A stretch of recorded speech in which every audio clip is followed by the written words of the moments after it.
was done written tweet by tweet, 1 to 3 sentences a day is the goal. And it started right back in December 21st, 2018, in fact. And this piece is based on the death of, I'm not going to say, actually. Then you're going to read it politically, and I don't want that.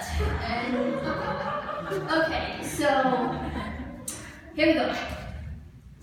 The family decided to bury Grandpappy in his meadows. The children debated whether they should bury him in his polished and engraved olive or leave his garb cleared of his meadows to value him as the image of a normal family man who didn't need meadows to be loved. The eldest son suggested that his meadows belong to a museum so the future generations, his grandchildren, can admire his past deeds, and that Grandpappy shall be buried in his uniform. The next challenge was where the burial should take place. Should they bury him at his hometown with his late parents, or should they bury him at the National Cemetery near his office? His will stated he wanted to be buried in his hometown, but the family settled on the National Cemetery. The more his admirers could access his grave, the better. The family was confident that they had ample security for the procession from the house to the National Cemetery. Grandpappy had his irrational haters, after all, but the best harm they could do was holler vulgarities and accusations. It was a private funeral, but citizens were welcome to watch from afar. Security obstructed those who tried to break into the procession. The 4 sons carried Grandpappy's casket with guards encircled. The daughter and daughters-in-law held the hands of the youngest grandchildren of Grandpappy. One of the granddaughters wiped the sweat off her hair, her palm tied under her mother's hand. The preacher wrote down a scroll and vocally listed Grandpappy's many qualities. The teddy bears he had given to the children of the destitute, his mischief when he stuffed his children's pillows with candy, and even his goofy way of slapping Grandmama's rump. The adults wiped their eyes, staring at the platinum casket. Little Cherry's eyelids fluttered, her war drifting. She didn't want to sin by drifting asleep at Grandpappy's funeral after all. She remembered how he stuffed gold coins under her pillow. Her hand bumped against little Cherry's cheek. She looked up to see Janie, her older sister. Little Cherry whimpered, but Janie shushed at her. Janie was just as bored as Little Cherry, and just as sad when she loved Grandpappy, but she was old enough to hide her discomfort. Janie remembered how Grandpappy rewarded her with $100 for every A's, even A-minuses, she brought home. She also remembered the meat of his chili. She also remembered how he would tell her to send gifts to orphans. She remembered how Grandpappy convinced her to donate Mr. Wiggles a stuffed elephant to the Goodwill shelter. Good at art, good at deeds, the priest said.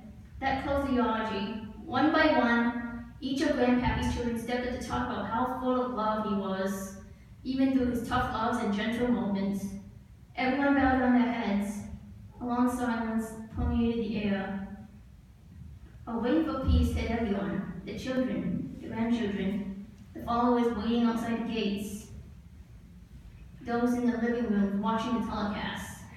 The breeze rustled through the roses on his casket, spreading its aroma to its mourners, and Grandpappy's family felt at peace.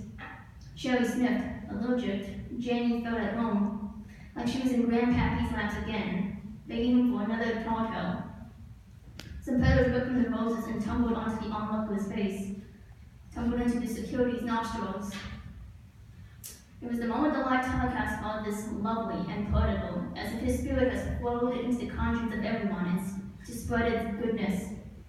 Janie was not ready to say goodbye. She felt as if she could not say goodbye in a million years. She realized that Daddy would die, Mom would die, or she would die early. The ground sunk beneath the coffin, but it felt as if Grandpappy was already buried. That's when Janie sniffed.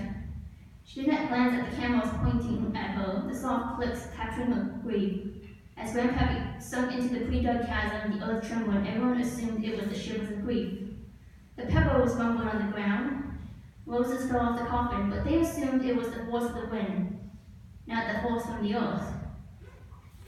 If they had looked to the ground, they would have noticed the tip of fingernails protruding like plants. If they had looked to the ground, they would have noticed the lawn crumbling away as bony roots plucked out. If they had looked to the ground, they would have noticed a body popping from the soil like a flower. If they had looked to the earth, they would have noticed the shoots of bony skeleton fingers popping from the dirt. Jenny had felt a tickle of breeze at her ankles, but she kept staring at the casket. Everyone felt the breezes at their ankles, but they assumed it was the wind. Nothing would disturb this morning. Even while hundreds watching the television, they did not notice the lumps crawling towards the feet of the watchers. Some of the lumps from the ground stood and blended with the onlookers as if they were latecomer mourners. Thing was, there was something amiss in front of their eyes, but they chose not to utter a word as if accepting this was ceremonial, frozen by doubt and protocol. It was only when the roses on the floor-laden casket were torn did one onlooker yelp. The security guards ran to apprehend the figure tearing at the roses, but then they stumbled over one more crawling human-like lumps. Like ants eager for a sugar crumb, they swamped the coffin and their mouth began ripping at the roses. Young lookers screamed as petals flew into their gaped jaws. Any bodyguards that ran towards the coffin were dragged down by the ankles by more bodies. Soon the flowers were torn and zombies began shoving the coffin to the side. In one horrible swoosh, the bony hands pushed their so against the coffin and it tumbled out. Grandpappy did not fall out. The zombies clawed at the redwood, leaving their scratch marks. Grandpappy did not emerge. In a creaking squeak, the zombies willed their strength to open the lid, but it snapped shut.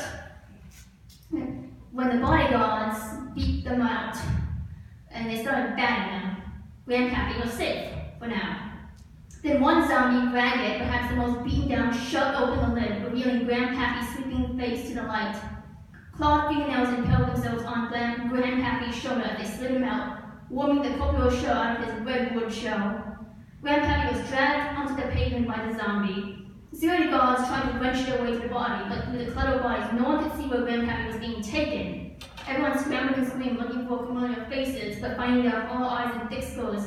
Even the zombies seemed bewildered, with their expressionless facades, glancing at the living as if they were among the undead. No one noticed the boots of Grandpappy. No one noticed the uniform of Grandpappy. No one noticed Grandpappy slugging its way as the zombie yanked him by the silver of Grandpappy's hair.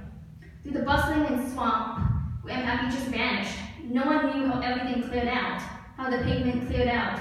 Security guards were on four, stunned, confused. The zombies had bailed away in all directions and no one knew where they were. Filthy zombies, screamed Deborah, ignoring Cherry's muffled sobs against her chest, oblivious to Cherry suffocating in her embrace. Filthy zombies, stole Grandpappy. The cleaner scraped at the cement, scrubbing away the embalming fluids, the blood, and pieces of brains and organs. Cherry watched as the cleaner scraped a sludge of brain from the empty casket. Scratch marks now dented Grandpappy's coffin. Little Cherry clawed to it, rubbed her delicate fingers over the scratches like she would with a skull, wondering where it came from and when it would go away. They took Grandpappy. Cherry's mother told the little girl away. Don't touch it. Zombies infect everything they touch. They are disease-ridden creatures with no concern for anybody. The mother was shoving Cherry into the limbo when Cherry remarked, Mama? Where's Janie?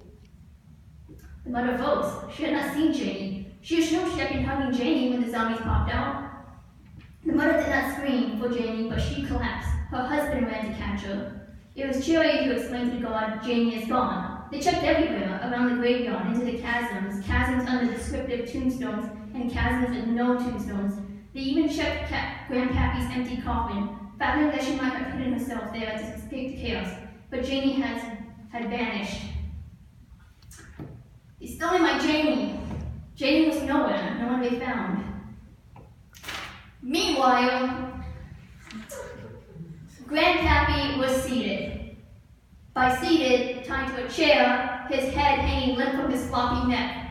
Staring at the tied-up Grandpappy were the hollow skulls and the embalmed eyes of the zombies. They were starting their trials, ready to list Grandpappy's war crimes. And that was the final sentence written today.